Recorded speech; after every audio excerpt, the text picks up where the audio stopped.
Alright, so this is a prep that we went through. You should have a notes handout on this so you can look at your notes and make a few notes as you might need to on it. But this is the prep that we did before doing the Chapter 210 assignment WeeklyNetPay program so that you understand some of the terms that are being mentioned. So this is important to see how this works. So first of all, what we're going to do is we're going to calculate net pay for a week. So a word you need to know for this is what gross pay means.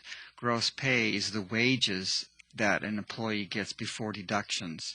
So let's say that we said that an employee gets $500 for the week is their salary. Let's say that's their salary, $500. Now, that does not mean they're going to take home $500 or get a check for $500 at the end of the week because there's going to be deductions made that will subtract or diminish what they're going to take home.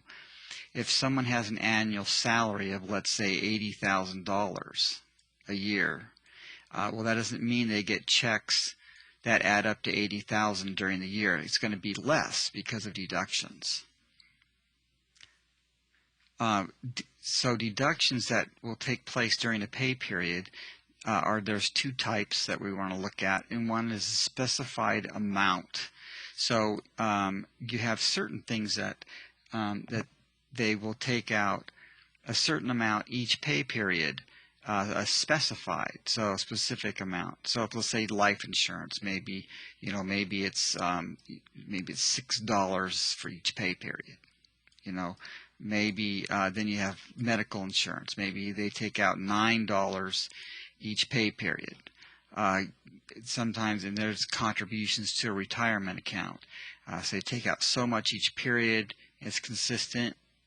And there's many others. We're not going to deal with a lot because we don't want to make a real complicated program in this round. So another type of deduction is taxes that are withheld. And so what happens is money is taken out of your account for things like Medicare and for Social Security, and they are set aside until a certain time when they will be paid to the federal government or the state government at a later time. So sometimes they're done quarterly. It's paid quarterly. So every 3 months, the employer will send off the monies withheld from the employees for Medicare and Social Security.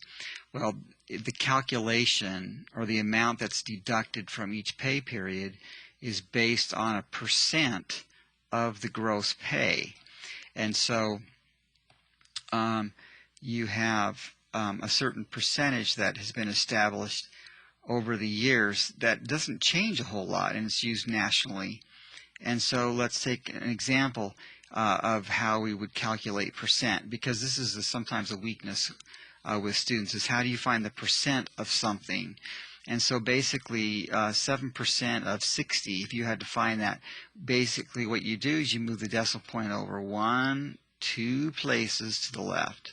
And so there's going to be a 0 here. So it's going to be 0.07 and times. And of is going to mean times, and then 60. So that's how you would do the calculation. So you have to know that because you have to be able to write your program correctly. Another example is, let's say you have a decimal, 7.2%. Well, again, you move the decimal point over 2 places. So you would do, it's going to go 0.072. And then of course, means multiply 60. Okay, so you got to remember that. That's how you find the percent of something. It's a part of it. Net pay. Well, net pay is the pay that is left over after you subtract deductions from the gross pay. So after you subtract the deductions from gross pay, now you will have the net pay. So let's go with our example. Let's say that the salary for the week is $500, but let's say all the deductions add up to be $100. What would happen is that $100 would be subtracted from the $500, and then they would be left with $400. So their check would be $400.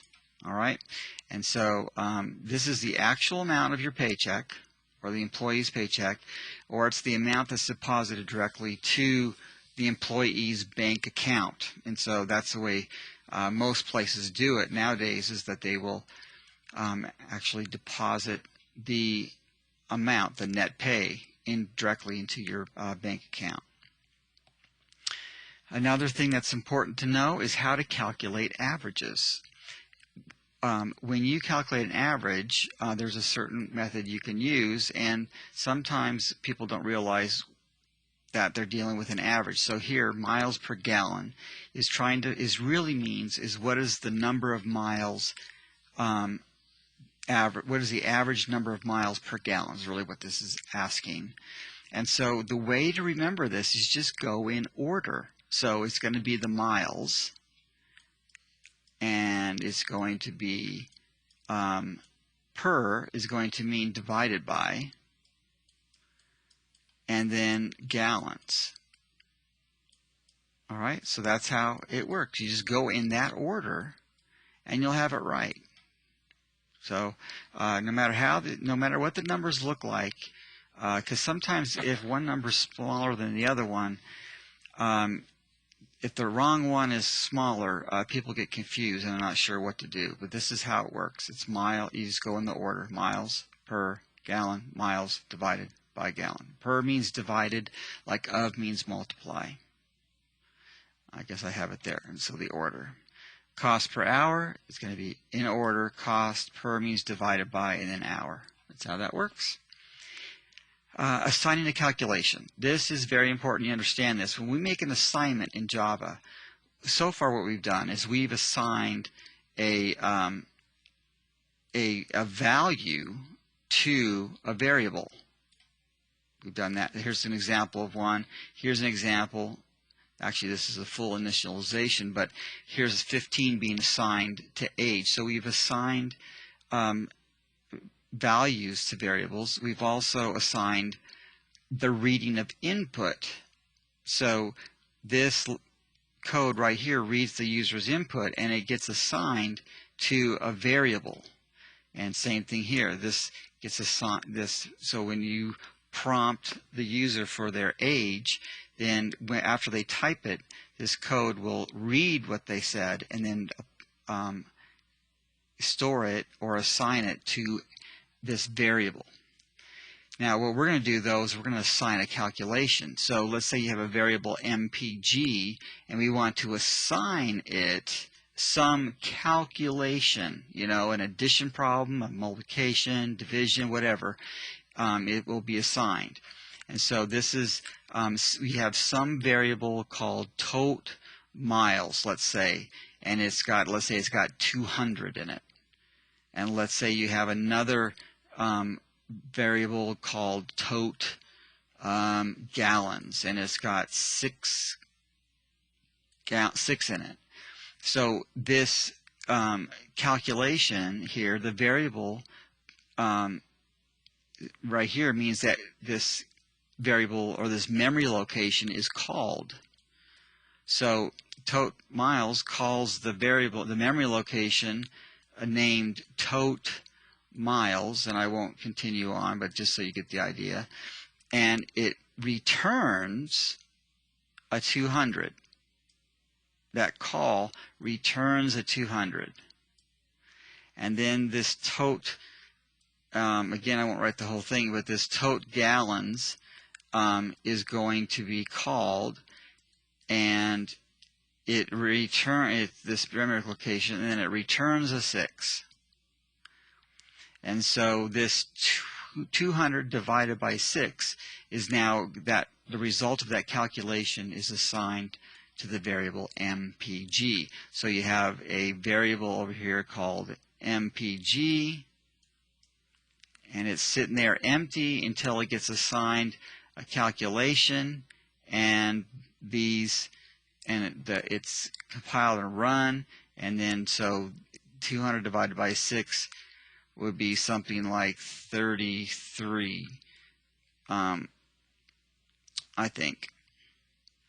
So 33 would be stored in MPG after it does this calculation. All right. And so tote miles and tote gallons are variable memory or memory locations that contain values that will be used in the calculation, and then which will then be assigned to the variable. So calculations can include constants. So you can have a variable called tote income is assigned daily income or inc times 20. So you can have, it doesn't have to have all variables, it doesn't have to have all constants, it can have a combination. And I think that's it. So now you should be ready to do the Chapter 210 assignment, Weekly Net Pay.